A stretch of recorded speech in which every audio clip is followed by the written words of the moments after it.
안녕하세요. 익명으로 사연을 보냅니다. 남자로서 자존심도 상하고 부끄러워서 제 이야기를 누구한테도 하지 못하고 혼자 삭히며 살아왔는데 이렇게라도 털어놓고 싶어서 용기를 냈습니다. 저는 40대 중반 직장인 남성입니다. 초등학생 아들과 딸이 있습니다. 지금은 혼자 키우고 있고요. 약 2년 전쯤 아내가 갑자기 이상해지기 시작했습니다. 당신이랑은 더 이상 못 살겠어. 어느 날 퇴근하고 집에 들어가니 아내가 거실 소파에 앉아 차갑게 말했습니다. 아내의 목소리는 낮았지만 단호했습니다. 무슨 소리야? 갑자기 왜 그래? 갑자기가 아니야. 당신이랑 사는 게 너무 힘들어. 이혼하자. 저는 어안이 벙벙했습니다.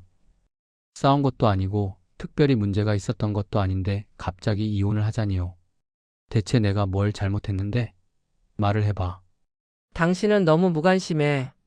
나한테 전혀 관심이 없잖아. 무슨 소리야? 나 매일 일하고 집에 와서 너랑 애들한테 최선을 다하는데. 그게 최선이야. 그냥 이혼하자. 그날부터 아내는 매일같이 이혼을 요구했습니다. 이유는 매번 달랐습니다. 어떤 날은 제가 집안일을 안 돕는다고 했고, 어떤 날은 시댁 식구들이 싫다고 했습니다. 또 어떤 날은 제가 돈을 너무 못 벌어온다고 했습니다. 당신 월급으로 어떻게 살아? 애들 학원비도 빠듯한데. 그럼 나보고 어떻게 하라고?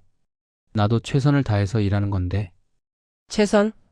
옆집 남편은 2배는 더 벌어오던데. 말도 안 되는 트집이었습니다. 우리 집 살림이 그렇게 어려운 것도 아니었고, 아내도 전에는 만족하며 살았습니다. 뭔가 이상했지만 저는 그냥 일시적인 스트레스라고 생각했습니다. 사실 그 전부터 아내의 외출이 잦았습니다. 그 일이 일어나기 1년 전쯤부터 건강 관리한다며 각종 운동 동호회에 나가기 시작했습니다. 처음에는 일주일에 한두 번이었는데 어느샌가 주 3, 4회로 늘어났습니다.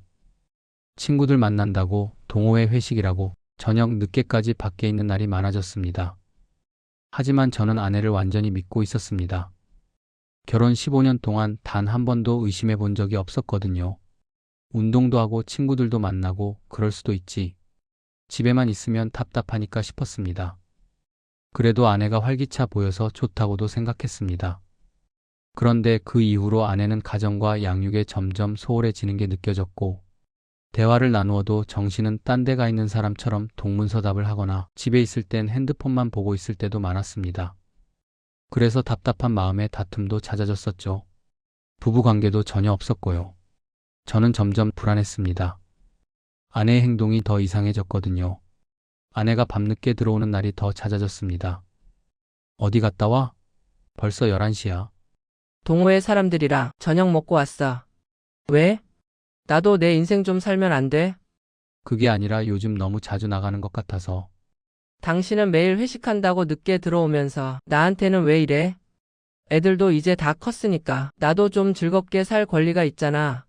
말꼬리를 잡아 싸움을 거는 것도 지쳤습니다. 그런데 어느 날 아내의 핸드폰에서 카톡 알림이 울렸습니다. 화면에 떠오른 이름이 코치님이었습니다. 코치님이 누구야? 왜? 이 시간에 코치한테 연락이 와? 아, 그거 동호회 일정 공지하는 거야. 괜히 트집 잡지 마. 그제야 의심이 들기 시작했습니다. 하지만 제 머리는 여전히 설마라는 생각으로 가득했습니다. 15년을 함께 산 아내가, 두 아이의 엄마가 무책임하게 그럴 리 없다고 믿었습니다. 며칠 뒤 아내가 또 동호회 모임 간다고 했을 때 저는 몰래 따라갔습니다. 아내는 한 레스토랑 앞에서 누군가를 기다리고 있었습니다. 잠시 후 40대 중반으로 보이는 남자가 나타났습니다. 깔끔한 캐주얼 차림에 멀끔하게 생긴 남자. 아내는 그 남자를 보자 환하게 웃으며 팔짱을 꼈습니다. 가슴이 무너지는 것 같았습니다. 제게는 한 번도 보여준 적 없는 그런 표정으로요. 주먹 다짐이라도 하고 싶었지만 꾹 참고 증거 사진만 찍었습니다. 집에 돌아와 아내를 기다렸습니다. 새벽 2시가 넘어서야 아내가 들어왔습니다. 남자 만나고 온 거지? 아내는 잠시 당황하는 듯 했지만 이내 태연하게 말했습니다. 그래, 남자 만나고 왔어. 이제 알았으면 이혼해줘. 미쳤어? 애들은 어떻게 하려고 그래? 애들은 당신이 키우든가 해. 나는 이제 내 인생 살 거야. 네 인생? 결혼하고 애 낳은 게 당신 인생 아니었어? 당신이랑 사는 게 인생이었으면 이러겠어? 나 이제 지쳤어. 그 남자는 동호회에서 만난 사람이었습니다. 돌싱에 사업하는 경제적인 여유가 있다면서 자기를 제발 놔달라고 하더라고요. 그 남자가 대체 뭐가 좋은데? 나를 여자로 대해줘. 당신은 나를 애 엄마 밥하는 사람으로만 봤잖아. 나도 너한테 잘해줬잖아. 잘해줬다고? 언제? 결혼기념일도 까먹고 생일 선물도 대충 사주고 그게 잘해준 거야? 그래서 바람을 피워? 이게 말이 돼? 말이 되든 안 되든 나는 이제 그 사람이랑 살 거야. 어떻게 내가 저런 사람을 사랑하고 믿고 가정을 꾸렸는지. 남자의 미친 아내는 완전 딴 사람이 되어 있었습니다. 눈빛도 말투도 모든 게 낯설었습니다. 제가 아는 아내가 아니었습니다. 그래, 내가 부족했어. 근데 그렇다고 바람을 피워? 가정을 버려? 버리는 게 아니야. 내 인생을 살겠다는 거지. 결국 한 달 뒤 아내는 짐을 싸서 집을 나갔습니다. 아이들에게는 외할머니 집에 갔다 온다고, 금방 온다고 거짓말을 했습니다. 가슴이 찢어지는 것 같았습니다. 저는 아이들에게 솔직하게 말할 수가 없었습니다. 어떻게 초등학생 아이들에게 엄마가 다른 남자랑 바람나서 나갔어라고 말할 수 있겠습니까? 그저 엄마가 잠깐 할 일이 있어서 나간 거라고 조금 있으면 온다고 얼버무렸습니다. 하지만 아이들은 바보가 아니었습니다. 엄마가 전화도 안 받고 문자도 안 읽고 집에도 안 오는 걸 알았습니다. 딸은 학교에서 선생님께 엄마 이야기를 하다가 울음을 터뜨렸다고 합니다. 아내는 집을 나가고 나서도 이혼 서류를 보내지도 않았습니다. 그렇다고 제가 먼저 이혼을 추진할 마음도 없었습니다. 그냥 별거 상태로 2년이 흘러간 거죠. 저는 회사 다니면서 아이들을 키우느라 정신없이 살았습니다. 남자 혼자서 아이들을 키우는 게 쉽지 않았습니다. 체력적으로도 힘들었고 정신적으로도 지쳤습니다. 하지만 아이들을 위해 버텨야 했습니다. 아들과 딸은 많이 의젓해졌습니다. 엄마 이야기는 더 이상 하지 않았습니다. 대신 제가 힘들어 보이면 자기들이 도와주겠다고 했습니다. 너무 기특하면서도 안쓰러웠습니다. 아이들이 이렇게 빨리 철이 들어야 했다는 게 가슴 아팠습니다. 그러던 어느 날 저녁 초인종이 울렸습니다. 문을 여는 순간 믿을 수 없는 광경이 펼쳐졌습니다. 아내였습니다. 2년 전보다 훨씬 초췌해진 모습으로 아내가 문 앞에 서 있었습니다. 머리는 푸석푸석했고 화장기 없는 얼굴에는 다크서클이 짙었습니다. 뭐 하러 왔어? 아내는 그 자리에서 무릎을 꿇었습니다. 지금 무슨 짓을 하는 거야? 아내는 울면서 제 바지를 붙잡았습니다. 손이 얼음장처럼 차가웠습니다. 그때 방에서 나온 아들이 엄마를 봤습니다.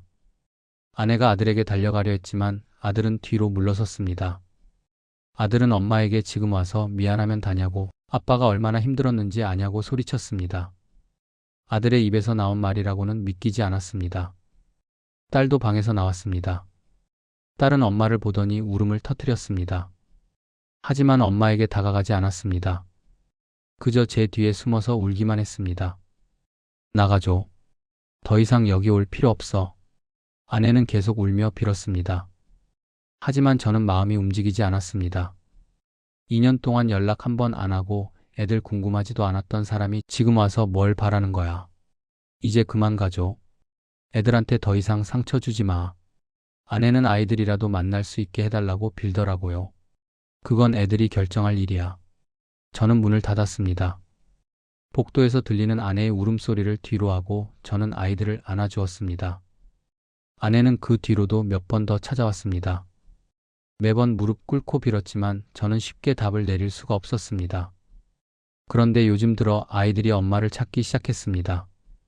딸은 밤에 엄마가 보고 싶다고 울고 아들도 가끔 엄마가 어디 있냐고 물어봅니다. 아이들에게 엄마는 필요한 존재인 건 맞습니다. 하지만 그렇다고 해서 그 사람을 다시 받아들일 수 있을까요? 2년 동안 우리를 버리고 다른 남자와 살았던 사람을요? 믿고 다시 살기는 솔직히 쉽지 않을 것 같습니다. 어떤 선택이 맞는 건지 모르겠습니다. 아이들을 위해서라도 다시 한번 기회를 줘야 하는 걸까요? 아니면 이대로 셋이서 살아가는 게 나은 걸까요? 정말 모르겠습니다.